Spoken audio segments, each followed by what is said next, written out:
செய்தியாளர் புஷ்பராஜ் வழங்க கேட்கலாம். புஷ்பராஜ், இது குறித்த விவரங்களை பதிவு பண்ணலாம். மோனிகா, திருப்பதி மலைக்கு வரும் பக்தர்களுக்கு சுமார் தினமும் நாளொன்றுக்கு 1 லட்சம் பக்தர்களுக்கு இலவச உணவு வழங்கப்படுகிறது. இதற்காக பெரிய அறக்கட்டளை ஒன்று அமைக்கப்பட்டு அந்த அறக்கட்டளையில் தற்போது சுமார் 15,000 கோடி ரூபாய் வைப்பு நிதி வைக்கப்பட்டு அதிலிருந்து கிடைக்கும் வட்டி வருமானம் மூலம் இந்த திட்டத்தை தேவஸ்தான நிர்வாகம் செயல்படுத்தி வருகிறது.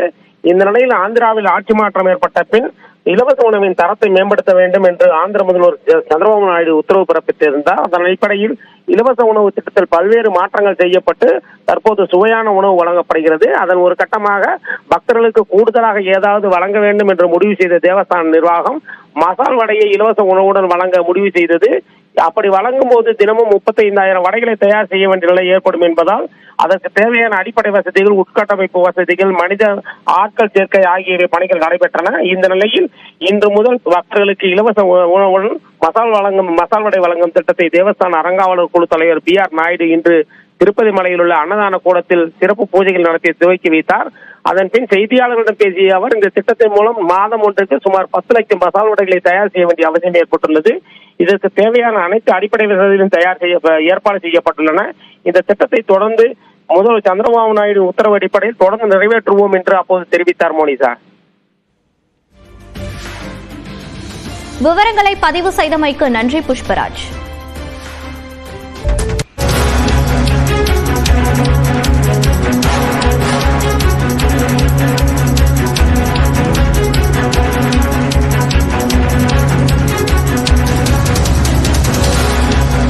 ஆனந்த விகடன் இணையதள பக்கம் முடக்கப்பட்டதை நீக்க மத்திய அரசுக்கு உயர்நீதிமன்றம் ஆணை பிறப்பித்திருக்கிறது. அதனை முக்கிய செய்தியாக நாம் பார்க்கிறோம்.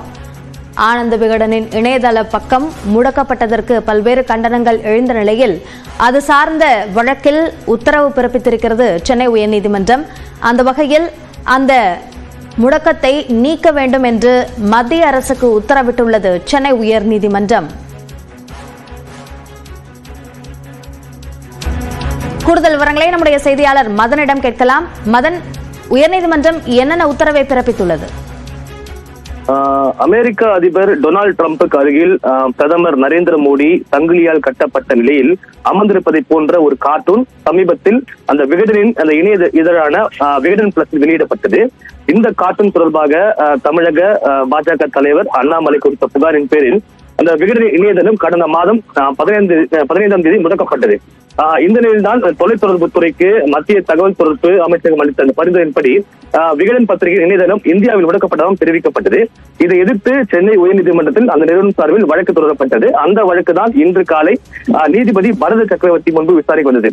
ஆனந்த விகடன் தரப்பில் ஆஜரான மூத்த வழக்கறிஞர் விஜய் நாராயணன், அதாவது இது போன்று கார்ட்டூன் வெளியிடுவது அந்த ஊடக சுதந்திரத்தை பறிக்கும், அதாவது இந்திய இறையாண்மைக்கு எதிரான அது இல்ல, இந்த ஒரு நடவடிக்கை என்பது ஊடக சுதந்திரத்தை பறிக்கும் செயல் என்ற ஒரு வார்த்தை எடுத்து வைத்தார். இந்த ஒரு வார்த்தை ஏற்றுக்கொண்ட நீதிபதி இணையதளம் முடக்கப்பட்டதை நீக்குமாறு தற்போது மத்திய அரசுக்கு உத்தரவிட்டார். அதே போல சம்பந்தப்பட்ட அந்த சர்ச்சைக்குரிய கார்ட்டூனை பிளாக் செய்ய வேண்டும் என்றும் தற்போது அந்த நிறுவனத்திற்கும் தற்போது அறிவுறுத்தல் வழங்கப்பட்டுள்ளது.